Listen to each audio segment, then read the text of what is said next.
Hello and welcome. This is rooflemonger, my friends. I want to talk about just what is next for Dragon Ball FighterZ. So Super Saiyan 4 Gogeta is coming out, and in case you haven't heard, the release date is March the 12th, and if you have the season pass, it'll be the 10th instead. So he's coming very soon, and of course expect combos, guides, all that stuff on the channel. But what is next for Dragon Ball FighterZ after the launch of Gogeta, because he's the last promised bit of content we have announced? Things your brain immediately goes to is like, well, season 4, right? And will there be a season 4 is the question, and I got a few things to talk about explicitly about that. So before anything else though, the Dragon Ball Games Battle Hour, they had a big ending ceremony, and with this ending ceremony, they stated this. 今年に引き続き検討しておりますので、引き続きドラゴンボールファイターズよろしくお願いします。 And thanks to the amazing support from fans, Dragon Ball FighterZ has reached its third year. And although we didn't have the luck to hold an offline tour this year, thanks to the support from the pro players as well as all the viewers, we've been able to carry out a number of online tournaments. This year, we hope to prepare a different type of environment where players can test their skills, and we also intend to make battle adjustments this year as well. So we hope that you'll continue enjoying and supporting Dragon Ball FighterZ. So firstly, a different type of environment for players to test their skills. Who knows? Obviously, with the lack of offline tournaments and all that kind of stuff, and Dragon Ball's netcode, we've had quite a few hiccups with attempting a lot of competitive play in official sense here with Dragon Ball FighterZ. So I don't think they're going that route again, so that's whatever the new thing's going to be. And they said there's going to be more battle adjustments, meaning to me at the very least, that there will be one more full, proper balance patch to come.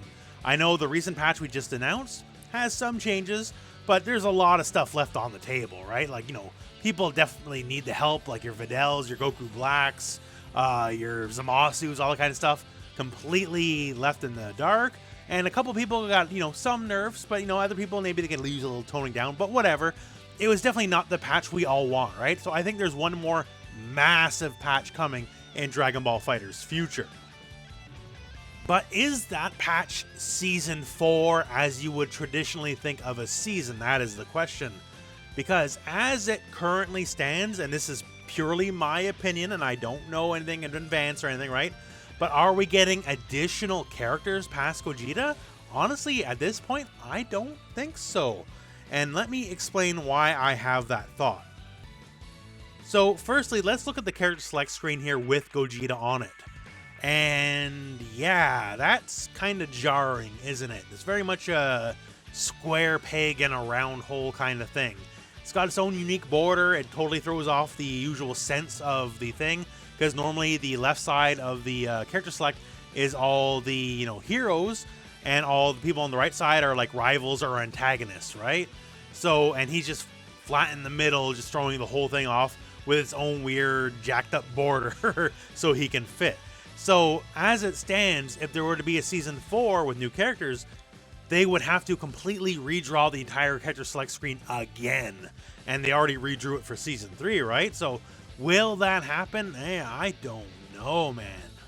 It's certainly not out of the realm of possibility, right? But once again, if you thought they had the foresight of there would be a season 4, then in season 3, they would have made the character select screen big enough to accommodate that. And, well, they didn't, right? So I think that is one knock against it. Now, let's go through another route.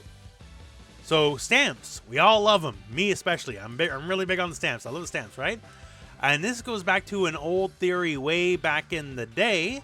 But for stamps, so if we go to our stamps here, there's a whole bunch of them, right? So we start at 1, and our final stamp is a holiday stamp here at number 289. And the thing is, the holiday stamps are at the end, right? So you actually have to go before all the holiday stamps, and then you start getting the other DLCs. And our first holiday stamp here is number 250. And we have our Super Baby stamps here, so 245, 246, 247, 248, all that. And then Roshi, UI Goku, Kefla, like Season 3 characters. Then we go to Season 2 characters, so on and so forth.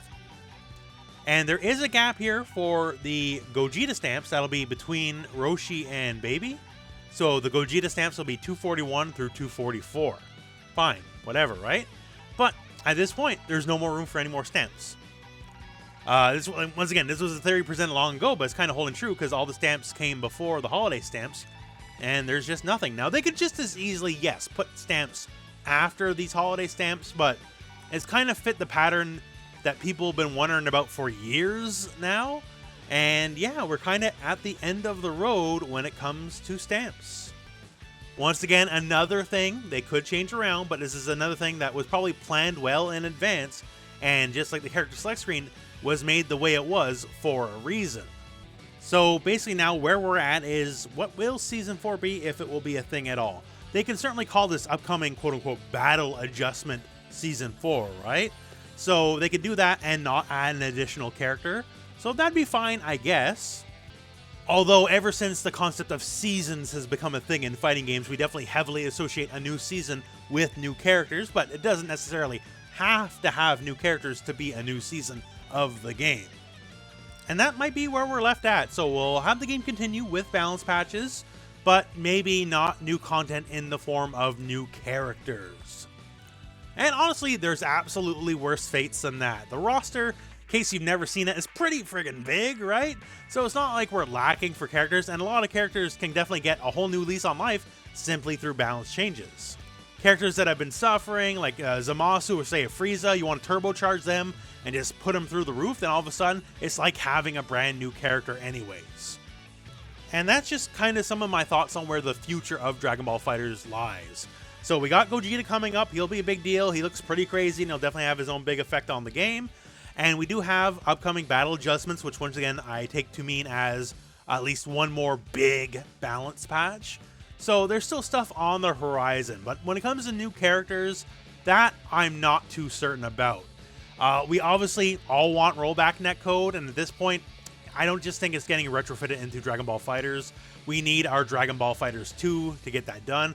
I made a video about it a month ago about the future of DBFZ, right?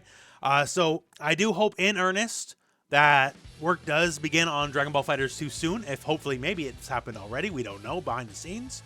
But yeah, that is definitely the true future of the game, because we all know this game very desperately needs rollback netcode, and it's just not going to get patched in at this rate, it would seem. That all said, my friends, that is my opinion on the matter. You know what? I know you guys got your own opinion, so post in the comments below. Do you think I got the nail on the head, or do you think I'm just completely crazy and completely off and there's like 10 more characters coming? Please let me know. And other than that, my friends, that is the end of the video. So thank you very much for watching. Hope this video has found you well. Go out and play some Dragon Ball.